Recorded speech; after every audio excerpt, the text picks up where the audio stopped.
Earlier today, April 1st, 2026, we initiated an investigation into the well-being of Vice Mayor Nancy Metayer Bowen at approximately 10 a.m. this morning.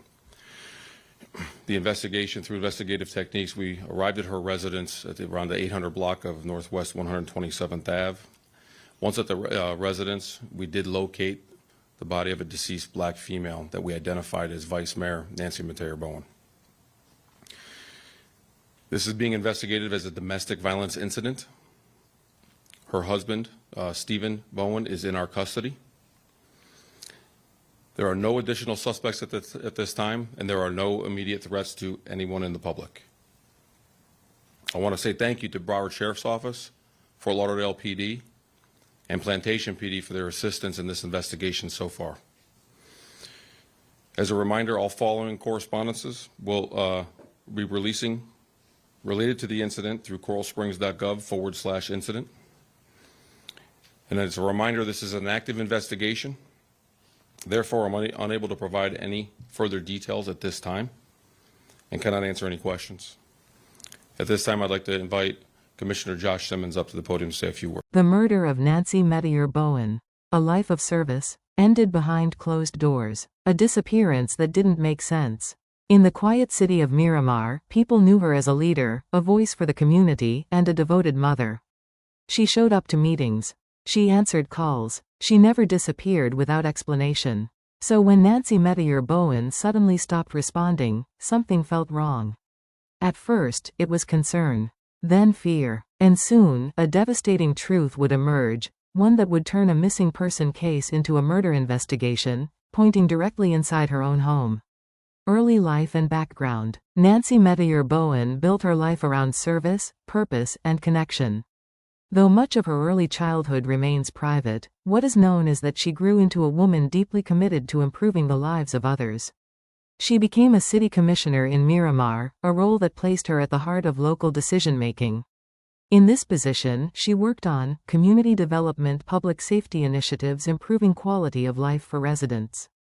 Colleagues described her as driven and intelligent, approachable and compassionate, someone who truly listened. She wasn't just holding office, she was actively shaping her community. Family life and relationships. Away from public life, Nancy's most important role was being a mother. She had 3 children, and those close to her say she was deeply involved in their lives. Despite the demands of her career, she made time for school activities, family moments, emotional support. Her children were her priority. Nancy was also married. From the outside, the marriage appeared stable, like many relationships that hide deeper struggles behind closed doors. There were no widely known public conflicts. But as investigators would later discover, appearances can be deceiving. The days before her disappearance. In the days leading up to her disappearance, Nancy continued her routine. She attended meetings, communicated with colleagues, stayed engaged with her responsibilities. There were no obvious warning signs to those around her. But behind the scenes, something was changing. Investigators would later examine phone records, personal communications, movements within the home, trying to understand what led to that final moment. The disappearance. When Nancy failed to return home and missed scheduled obligations, alarm bells rang immediately. This was not like her. Family members reported her missing. Authorities began their investigation quickly, treating the situation as urgent. Given her public role and consistent behavior, it was clear something was wrong. The investigation, looking close to home. As with many cases, investigators began by looking at those closest to her. Statistics often show that in cases involving missing adults, especially women, the perpetrator is often someone known to the victim. Attention soon turned toward her husband. As detectives began questioning individuals, certain details stood out. There were inconsistencies in statements, gaps in timelines, behavior that didn't align with concern. Investigators also reviewed surveillance footage, digital communication, physical evidence within the home. Slowly, a clearer picture began to form. The tragic discovery. In a heartbreaking development, Nancy's body was later found. The case officially shifted from a missing person investigation to a homicide. The discovery confirmed what many feared. But it also intensified the pursuit of justice. Arrest and charges. Authorities arrested Nancy's husband in connection with her death. According to investigators, the incident occurred within the home. There were attempts to conceal evidence. Misleading information had been provided. Though full details of the motive remain part of ongoing legal proceedings, the case reflects a pattern seen in many domestic tragedies: conflict that escalates behind closed doors. What may have led to the crime? While the exact motive has not been fully disclosed publicly, experts often point to several contributing factors in similar cases: unresolved relationship tension, emotional or psychological strain, control and power dynamics, fear of consequences or exposure. These factors can build over time, often unnoticed, until they reach a breaking point. The impact on the family. This tragedy left a deep and painful void. 1. Her children. Nancy's children lost their mother, their source of love, guidance, and stability. Their lives were changed forever. 2. The community. Residents of Miramar mourned not just a public official, but a woman who represented hope and progress.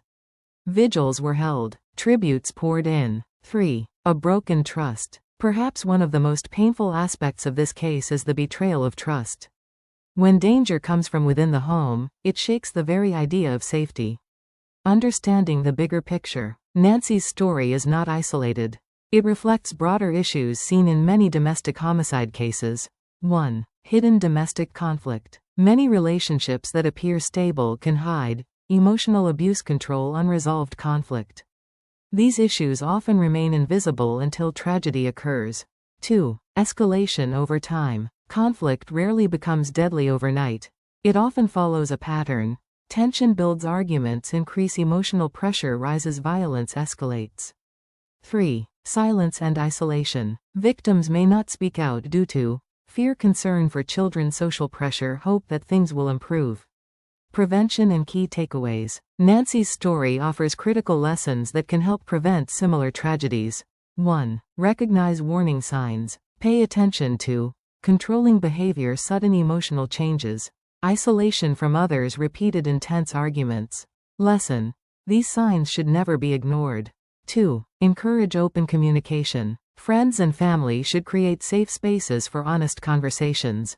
Lesson: listening without judgment can save lives. 3. Seek professional help. Counseling, mediation, or intervention can de-escalate conflict. Lesson: early help can prevent irreversible outcomes. 4. Have a safety plan. For those in unstable relationships, identify safe places. Keep emergency contacts, plan exit strategies if needed.